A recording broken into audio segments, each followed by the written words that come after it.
what I read online said between 25 and 35, and we're pretty much holding on 33. 2002 CRV.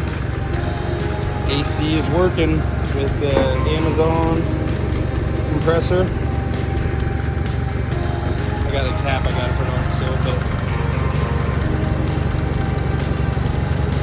I feel like it took most of the can, but it does have the right fitting. The AC Pro does.